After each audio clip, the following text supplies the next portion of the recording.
통해서 2013년을 정리하시고 또 2014년에 희망이 되는 소망이 되는 말씀을 받길 원합니다. 저희 같이 말씀 찾아보겠습니다. 열왕기상 6장 11절에서 13절까지입니다.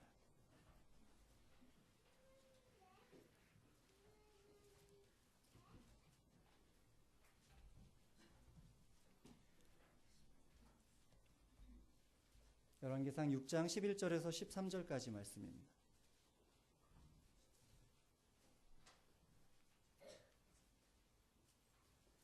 찾으셨으면 저희 같이 한 목소리로 봉독하겠습니다. 여호와의 말씀이 솔로몬에게 임하여 이르시되 내가 지금 이 성전을 건축하니 내가 만일 내 법도를 따르며 내 율례를 행하며 내 모든 계명을 지켜 그대로 행하면 내가 내 아버지 다윗에게 한 말을 내게 확실히 이룰 것이요 내가 또한 이스라엘 자손 가운데 거하며 내 백성 이스라엘을 버리지 아니하리라 하셨더라. 아멘. 올해는 어떤 기대와 소망을 가지고 지내셨습니까? 올해 초에 우리나라의 교수님들이 새 소망을 담아서 사자성어를 발표했었습니다. 그때 그 사자성어가 제구포신입니다.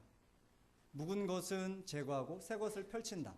그렇게 소망을 가지고 새 정부에 대한 소망을 가지고 새해를 시작했었습니다. 그런데 얼마 전에 올해를 마감하면서 또 올해를 정리하는 사자성어를 발표했습니다. 그 사자성어는 도행역시. 이것은 순리를 거슬러 행동했다. 순리를 거슬려서 모든 것들이 제자리로 가지 못하고 다른 길로 갔다라는 이야기를 했습니다. 이것은 무엇이냐면 대한민국이 새롭게 될 것을 소망하며 시작했지만 끝에 와서는 결국에 사람들이 원하지 않던 방향으로 전반적으로 실망스럽고 모두가 제자리를 벗어났다라는 이야기로 교수들이 대한민국 사회를 평가했었습니다. 하나님 보실 때 대한민국은 어땠을까요? 하나님 보실 때 저희들의 일련의 삶은 어땠을까요? 하나님 보실 때 가장 아름다운 풍경, 하나님 보실 때 이건 정말 아름답다, 내가 원했던 거야 라고 말씀하시는 장면은 어떤 것이 있을까요?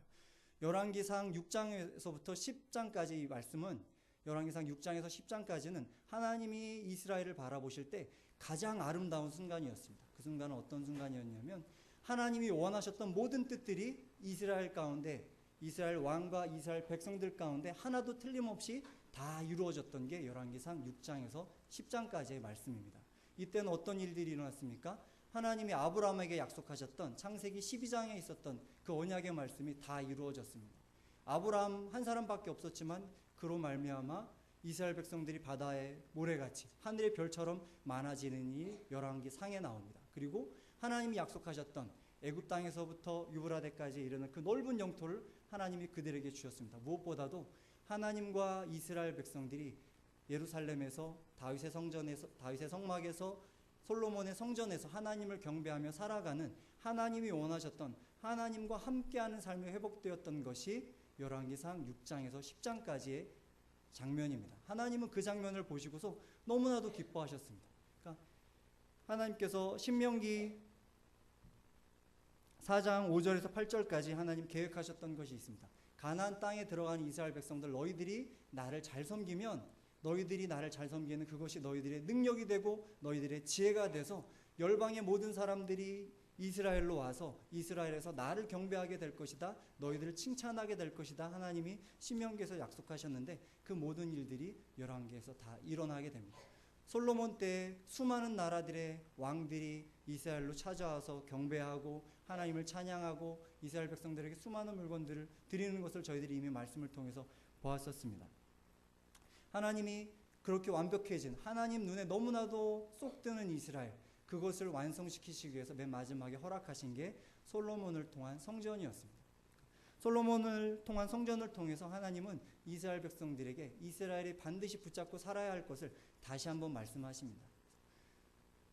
솔로몬을 통해서 솔로몬이 성전을 짓는 동안에 하나님께서는 솔로몬에게 3번 나타나십니다. 선지자의 말을 통해서, 하나님의 영광의 구름으로, 마지막에 하나님이 직접 나타나셔서 솔로몬에게, 솔로몬아, 절대로 네가 잊어서는 안 되는 것이 있다, 그것을 네가 기억했으면 좋겠다, 하나님이 말씀하십니다. 그래서 그 첫 번째가 오늘 같이 읽은 말씀 6장 11절에서 13절 말씀입니다. 솔로몬이, 하나님께서 말씀하십니다. 내가 지금 이 성전을 건축하니, 이렇게 말씀하셨는데 이거 무슨 뜻이냐면, 솔로몬아, 네가 이제 성전을 건축하려고 하냐? 성전을 건축하니? 그런데 이거 건축할 때 이렇게 건축해라 말씀하십니다. 뭐라고 말씀하십니까? 내가 만일 내 법도를 따르며, 이렇게 말씀하셨습니다. 근데 법도라는 단어의 원뜻은 뭐냐면 조각하다, 새기다라는 뜻입니다. 하나님이 법도를 따르라고 말씀하신 건 뭐였냐면 하나님이 시내산에서 주신 하나님의 율법과 명령을 그대로 순종하라고 말씀하시는 겁니다. 성전을 짓기 시작하는데 무엇으로 짓느냐면 사람의 지혜와 능력과 돌과 백향목과 금으로 짓는 것이 아니라 하나님의 말씀에 순종함으로 하나님의 성전을 지으라고 하나님께서 말씀하셨습니다. 그렇게 되면 하나님의 명령대로 하나님의 말씀에 순종해서 성전을 짓게 되면 하나님이 무엇을 해주시겠다고 약속하셨습니다. 그 내용이 뭐냐면 13절에 내가 이스라엘 자손 가운데 거하며 내 백성 이스라엘을 버리지 아니하리라고 하나님이 약속하셨습니다. 오늘 특송을 해주신 그 찬양을 가사를 유심히 들으셨습니까? 주님께서 나와 함께 동행을 하면서 그 찬양 가사가 하나님이 원하셨던, 이스라엘 백성들에게 원하셨던 단 한 가지는 그것입니다. 하나님이 백성들과 함께하기 위해서 백성들이 요구한 것은 무엇입니까? 법도를 지키는 것. 하나님의 성전을 지어가는데 오늘 신약시대 하나님의 성전은 누구입니까? 예수 그리스도를 믿고 살아가는 우리들이 하나님을 믿고 신앙생활을 시작해 나갈 때, 우리의 신앙을 지켜나갈 때, 쌓아갈 때 기준이 되는 것, 기초가 되는 것은 무엇입니까? 하나님의 법도, 하나님의 말씀을 가지고 살아라고 하나님께서 말씀하셨습니다. 그리고 두 번째로 하나님의 성전이 완공되었습니다. 솔로몬이 모든 귀한 것들로 하나님의 성전을 완벽하게 지었습니다. 그리고 맨 마지막에 하나님의 언약궤를 모셔드렸습니다. 이 이야기가 8장에 나옵니다. 8장에서 하나님의 언약궤를 모셔드리자 하나님의 영광이 솔로몬의 성전 가운데 가득 임하는 것을 볼 수가 있습니다. 저희도 8장으로 한번 가보겠습니다. 8장 9절부터 11절까지 말씀 같이 읽어보겠습니다. 9절부터 11절 말씀입니다. 시작. 그 궤 안에는 두 돌판 외에 아무것도 없으니 이것은 이스라엘 자손이 애굽 땅에서 나온 후 여호와께서 저희와 언약을 맺으실 때에 모세가 호렙에서 그 안에 놓은 것이더라. 제사장이 성소에서 나올 때 구름이 여호와의 성전에 가득하매 제사장이 그 구름으로 말미암아 능히 서서 섬기지 못하였으니 이는 여호와의 영광이 여호와의 성전에 가득함이었더라. 하나님은 솔로몬의 성전에 대한 설계도를 미리 다윗에게 다 주셨습니다. 다윗은 솔로몬의 성전의 설계도를 가지고 있었고 그 설계도를 솔로몬에게 주었습니다. 솔로몬은 그 설계도에 맞춰서 하나님의 성전을 오차없이 정확하게 하나님이 지으라고 말씀하신 대로 다 지어냈습니다. 그리고 하나님의 언약궤를, 하나님의 말씀을 가지고 들어왔습니다. 그러자 하나님의 말씀이 성전에 들어오기 전에는 성전 안에 아무런 변화가 일어나지 않았습니다. 그런데 하나님의 언약이 담겨져 있는, 하나님의 율법이 담겨져 있는 언약궤가 들어오자 그곳에 하나님의 영광이 임하셨습니다. 저희들이 하나님의 백성들로, 하나님의 사람들로 살아갈 때 무엇이 우리 중심에 있어야만 합니까? 하나님의 율법이. 예수 그리스도를 믿는 것으로 시작했는데 믿어서 하나님의 성전이 되었다고 우리의 인생이 완성이 되는 것이 아니라 우리의 중심에는 언제나 하나님의 말씀이 들어와 있어야, 그래야 하나님이 언제나 우리와 함께 하십니다. 하나님의 영광이 내 삶 가운데 왜 있지 않지? 하나님, 저는 예수님 믿고 여지껏 살아왔는데 왜 저는 단 한 번도 하나님의 영광을 보지 못했습니까? 예수님을 믿고 성전만 지었지 내 안에, 내 가장 깊숙한 곳에, 성전 안에 지성소, 가장 거룩한 그곳에 하나님의 말씀을 내가 담고 있지 않기 때문에 하나님의 영광이 내 삶 가운데 드러나지 않는 것입니다. 저희들이 2014년 살아갈 때 기초로 하나님의 말씀으로 나의 몸을 짓고 나의 거룩한 성전을 지어내고 그 안에 언제나 무엇이 있어야 됩니까? 하나님의 말씀. 하나님의 말씀이 있어야지만 저희들이 하나님의 영광 가운데 살아갈 수가 있습니다. 인생의 최고를 꿈꾸십니까? 최고의 순간을 꿈꾸십니까? 그렇다면 하나님의 말씀을 우리 마음판에 담으십시오. 인생의 지금 최고의 순간을 지나고 계십니까? 그때도 하나님의 말씀을 마음판에 담는 예그리나 모든 성도님들 되시길 축복합니다. 이렇게 해서 성전이 완공되었습니다. 솔로몬은 성전이 완공되고 하나님의 언약궤를 모셔드리고 그 이후에 13년 동안 자신이 지낼 왕궁을 지었습니다.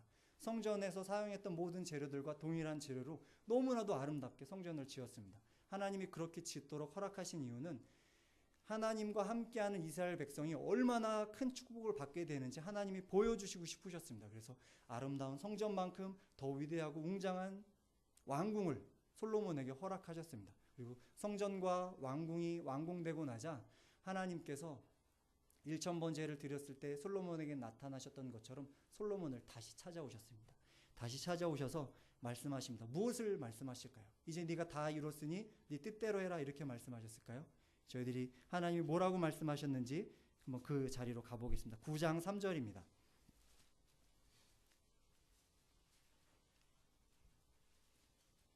9장 3절 말씀 같이 읽어보겠습니다. 시작. 여호와께서 그에게 이르시되 내 기도와 내가 내 앞에서 간구한 바를 내가 들었은즉 나는 내가 건축한 이 성전을 거룩하게 구별하여 내 이름을 영원히 그곳에 두며 내 눈길과 내 마음이 항상 거기에 있으리. 하나님의 말씀대로 하나님의 계획대로 성전이 아름답게 지어졌을 때 하나님은 솔로몬에게 마지막으로 다시 나타나셔서 다시 부탁하시는 말씀이 내가 지시한 대로 내가 건축한 이 성전을 거룩하게 구별했다라고 말씀하십니까? 하나님의 방법대로 지어진 성전은 하나님이 거룩하게 구별하고 그 거룩하게 구별된 성전은 어떻게 하시겠다고 약속하셨습니까? 내 이름을 영원히 거기에 두고. 이것은 무엇입니까? 함께 하시겠다는 약속입니다. 하나님의 말씀을 가진 사람들에게 하나님 함께 하시겠다고 약속하십니다. 그 뒤에 뭐라고 말씀하셨습니까? 내 눈길과 내 마음이 영원히 거기서 떠나지 않겠다라고 약속하셨습니다. 2014년을 살아갈 때 하나님의 영광이 내 삶 가운데 머물길 원하십니까? 하나님이 내 삶을 주도하시는 것을 경험하길 원하십니까? 그렇다면 솔로몬에게 약속하신 이 말씀을 붙잡으시길 바랍니다. 하나님의 말씀이 우리 가운데 거해야 하나님의 눈길이 우리 가운데 머뭅니다. 하나님의 말씀이 없다면 하나님의 눈길이 하나님의 마음이 우리 가운데 계실 수가 없습니다. 그러니까 저희 예그리나가 여지껏 해오는 것이 무엇입니까? 이것을 갖고자 하나님의 말씀이 우리 성전 가운데 중심이 되고 우리를 지어가는 기초가 되어지고 우리를 이끌어가는 미래가 되게 하기 위해서 저희들이 매일마다 말씀을 묵상하고 온 가족이 말씀을 읽어야 하고 주일에 나오면 그 말씀을 들어야 하고 또 같이 나눔 예배에 나가서 그 말씀을 나누는 것. 왜 이 힘든 과정을 진행하고 있습니까? 어떻게든지 그 말씀이 우리 삶의 기초가 되어지고 우리의 중심이 되어지고 우리의 미래가 되어지길 원하기 때문에 이 일들을 해나가고 있습니다. 이 일 가운데 모든 성도님들이 같이 참여하시고 정말로 하나님의 말씀이 내 인생의 기초가 되고 중심이 되고 미래가 되는 일들을 경험하셨으면 좋겠습니다. 하나님께서 말씀이 우리 가운데 있으면 내가 함께 하시겠다고 약속하셨지만 말씀을 너희가 버리면 어떻게 하시겠다고 말씀하셨습니까? 뒤에 있습니다. 같이 한번 읽어보겠습니다. 6절과 7절 말씀 같이 읽어보겠습니다. 6절과 7절 말씀입니다. 읽겠습니다. 시작. 만일 너희나 너희 자손이 아주 돌아서서 나를 따르지 아니하며 내가 너희 앞에 둔 나의 계명과 법도를 지키지 아니하고 가서 다른 신을 섬겨 그것을 경배하면 내가 이스라엘을 내가 그들에게 준 땅에서 끊어버릴 것이요 내 이름을 위하여 내가 거룩하게 구별한 이 성전이라도 내 앞에서 던져버리리니 이스라엘은 모든 민족 가운데서 속담거리와 이야기거리가 될 것이며. 하나님은 하나님의 백성이 율법을 가졌을 때 하나님의 말씀을 가지고 그대로 살아갈 때는 눈과 마음으로 언제나 그들과 함께 하시겠다고 약속하셨지만 그들이 하나님의 말씀을 버리고 우상을 섬길 때는 어떻게 하시겠다고 하셨습니까? 버리시겠다고 말씀하셨습니다. 구별하여 선택한 성전이라도 내가 내어버리겠다고 말씀하십니다. 그동안 교회에서는 사실 이런 말씀 안 합니다. 그렇죠? 하나님의 백성 됐으면 성도 하나라도 교회에서 떠나게 하면 안 되니까 이 말씀 전하지 않습니다. 말씀을 가지면 하나님이 축복해 주실 겁니다. 그러지만 말씀을 묵상하지 않고 말씀을 그들 마음 가운데 중심에 두지 않으면 하나님이 선택하셨다고 하라도 버리실 수 있습니다라고 말하지 않습니다. 그렇지만 하나님 뭐라고 말씀하십니까? 하지 않으면 우상을 숭배하면 선택됐던 백성이라도 지어진 성전이라도 우상을 숭배하면 다시 내어버리시겠다라고 말씀하십니다. 들어온 경고가 하나님의 언약 가운데 숨겨져 있는 것을 저희가 기억했으면 좋겠습니다. 하나님의 말씀을 가지고 지키는 사람들, 그들의 미래가 되어주는 것, 하나님의 율법, 하나님의 말씀입니다. 한 자폐아가 있었습니다. 25년 전에 태어난 아이인데 이름은 조상협이라고 합니다. 이 아이는 생후 6개월부터 부모가 흔드는 딸랑이의 부모의 음성에 반응하지 않기 시작했습니다. 그러니까 데리고 가서 병원에서 진단을 해보니까 자폐아랍니다. 그래서 부모가 깊이 고민을 했습니다. 이 아이를 어떻게 키워야 할까? 그러다가 어머니 오현옥 씨인데 이분이 3살부터 그 아이를 붙들고 성경을 읽어주기 시작했습니다. 3살부터 성경을 읽어주기 시작했고 초등학교 3학년이 됐을 때는 동네에서 30년 동안 주일학교 교사로 봉사하셨던 동네 교회 권사님을 모셔서 사례비를 들여가면서 일주일에 3번씩 성경 공부를 시키셨습니다. 근데 아이가 1년쯤 되었을 때 그 권사님과 함께 공부하면서 찬양을 따라하기 시작했고 말씀을 그 아이의 입술로 읽기 시작했습니다. 그리고 이 아이는 계속 그 권사님과 공부를 했고 초등학교, 중학교, 고등학교를 일반 학교로 졸업했습니다. 그리고 대학까지도 정상적으로 다 마쳤고 일본에 인턴으로 나가서 인턴 과정도 마치고 한국에 들어왔습니다. 이 친구가 지금 무엇을 하고 있냐면 SK 플래닛이라는 회사에 들어가서 거의 수석 디자이너처럼 디자인을 하고 있고 그 친구가 만든 제품이 굉장히 큰 히트로 사람들에게 칭찬을 받고 있는 제품으로 팔려나가고 있습니다. 그리고 올해 2013년 인천에서 주는 올해의 장애인의 상을 이 친구, 조상엽 친구가 받게 되었습니다. 이 상엽이라는 이 친구는 만약에 부모가 말씀으로 그를 양육하지 않았다면 지금도 자폐라는 그 어두운 공간 가운데 갇혀서 깜깜한 공간 가운데 갇혀서 있을 것입니다. 그런데 이 친구에게 부모는 말씀으로 기초를 쌓아줬고 말씀이 그의 중심이 되게 했고 말씀이 그의 미래가 되게 해서 그를 어둠 가운데서 끌어내서 이제 밝은 세상에서 사람들과 어울려 살게 하고 하나님의 사랑을 나타내며 살아갈 수 있도록 그 인생을 바꾸어 줬습니다. 무엇이 그렇게 그 인생을 바꿨습니까? 하나님의 말씀이 그 인생을 바꾸어 냈습니다. 예수님을 구원자여 주님으로 믿는 우리가 하나님의 성전이라고 바울은 고린도전서 3장에서 이야기했습니다. 저희들은 하나님의 말씀으로 지어져 갑니다. 말씀이 우리들의 삶의 기초가 되어야 하고 중심이 되어야 하고 미래가 되어야만 합니다. 그렇게 살아가시는 예그리나 모든 성도님들 되시길 주님의 이름으로 축원합니다. 저희 예그리나는 이제껏 그것을 위해서 살아왔습니다. 지금 들어오시면서 아마 보셨을 겁니다. 말씀이 목회하는 교회. 하나님께서 저희 교회를 그렇게 축복해 주셔서 오래전에 장로님들의 헌신을 통해서 가정집 교회로, 가정집 교회 비전으로 예그리나 네트워크가 시작되었습니다. 그리고 그 네트워크는 하나님의 인도하심 가운데 발전되어서 이제는 전문인 사역자와 평신도 목회자가 같이 연합해서 교회를 개척하고 교회 가운데 협력하는 작은 교회 개척 비전으로 하나님께서 변화시키셨습니다. 그리고 이제 이렇게 변화되어 온 것은 초대교회가 변화되어 온 것과 동일한 모양으로 하나님께서 섭리하셨습니다. 초대교회도 맨 처음에 집사들이 일어나서 가정집에서 교회로 모여 있었습니다. 그러다가 교회가 커졌을 때 전문인 사역자들, 바나바나 바울, 베드로와 같은 사람들이 사도들이 와서 같이 그들을 돕고 협력하고 교회를 개척해 나갈 때 초대교회가 더 든든히 서가는 것을 저희가 사도행전 말씀을 통해서 보게 되었었습니다. 하나님께서는 여지껏 2013년 오늘 이때까지 저희 예그리나의 주인이 되어주셨고 저희 예그리나를 인도하셨던 하나님이십니다. 그리고 2014년도 하나님 우리가 생각하지 못했던 방법들로 아름답게 저희 네트워크를 인도해 가실 줄 믿습니다. 하나님께서는 예그리나 네트워크를 구원의 방주로 지어가고 계신다고 생각합니다. 아직 완성되지는 않았습니다. 날마다 하나님이 만들어가고 계신데 배는 여러 가지 배가 있습니다. 통통배도 있고 그냥 나룻배도 있고 그리고 유람선도 있고 전투함도 있고 구조선도 있고 여러 가지 배들이 있습니다. 그런데 하나님은 저희 예그리나 네트워크를 구조선과 군함으로 만들어 가시길 원한다고 믿습니다. 이 세상에 많은 배가 있지만 많은 교회들이 있지만 점점 많은 교회들이 구조선과 군함의 역할을 감당하는 것이 아니라 그냥 좋은 대로 관광하러 다니는 유람선처럼 바꾸어져 가고 있습니다. 그냥 내가 가고 싶은 곳에 가고 편한 곳에 가고 아주 천천히 움직이는 유람선으로 바꾸어져 가고 있습니다. 하지만 저희는 하나님이 만들어 가시는 하나님의 군함이요 하나님의 구조선입니다. 그래서 하나님이 가라 명령하실 때 어디든지 달려가서 잃어버린 영혼들을 찾아오고 사단의 세력과 싸워서 하나님의 나라를 확장하는 예그리나 네트워크가 되었으면 좋겠습니다. 그런 교회가 되기 위해서 오늘 2014년을 위해서 한 몇 가지를 제안하고자 합니다. 이 제안하는 내용은 데이비 플랫 목사님이 쓰신 레디컬에 나오는 내용들을 우리 성도님들께 제안하고자 합니다. 첫 번째로 전 세계를 위해서 기도하는 저희 예그리나 네트워크가 되었으면 좋겠습니다. 하나님은 기도를 통해서 역사하십니다. 우리가 입 다물고 있으면 하나님 일하시지 않습니다. 우리가 입술을 열어서 하나님 저 땅에 하나님의 사랑이 필요합니다. 능력이 필요합니다.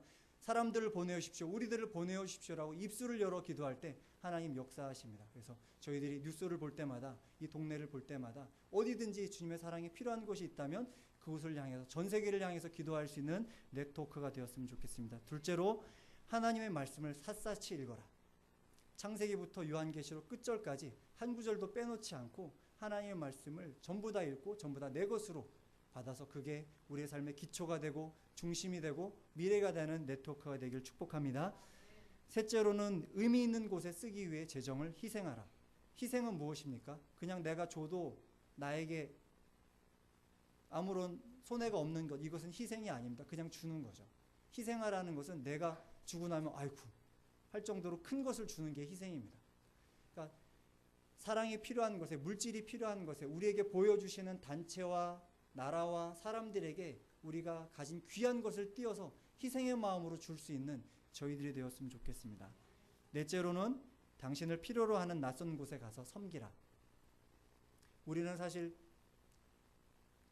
1년에 몇 번 우리가 후원하는 교회들을 찾아가긴 하지만 그들을 적극적으로 섬기지는 못했었습니다. 하지만 2014년에는 우리가 온 힘을 다해서 온 마음을 다해서 필요할 때 그들에게 찾아가서 복음을 전하고 그들을 도울 수 있는 저희들이 되었으면 좋겠습니다. 마지막으로 다섯째, 교회에 헌신하라. 교회에 헌신하라는 것은 이곳으로 모이시라는 얘기가 아닙니다. 공동체 가운데 우리에게 주신 사람들 한 사람 한 사람, 그 사람들에게 헌신하라는 이야기입니다. 시간과 돈과 열정을 투자해서 그들을 찾아가서 만나고 그들과 하나가 될 때 하나님의 축복은 우리 가운데로 흘러옵니다. 지난 골로새서 사경회를 통해서도 하나님 그렇게 저희들에게 말씀해 주셨고 그것은 하나님의 능력, 하나님의 일하시는 방법입니다. 2014년에는 우리의 모든 시간들을 투자해서 우리 옆에 있는 공동체들 찾아가서 만나고 섬길 수 있는 저희들 되었으면 좋겠습니다. 그래서 모든 교회 네트워크 가운데 그런 일들이 일어났으면 좋겠습니다. 그리고 우리 네트워크 전체가 서로가 서로에게 그렇게 친밀한 공동체, 서로가 서로를 사랑하고 위할 수 있는 공동체로 바꿔줄 수 있는 2014년 되기를 축복합니다. 이제 말씀을 마칩니다. 하나님의 말씀을 내 삶의 기초요, 중심이요, 미래로 삼고 능력 있는 제자의 삶을 살아가시는 2014년 되시길 축원합니다. 시간이 한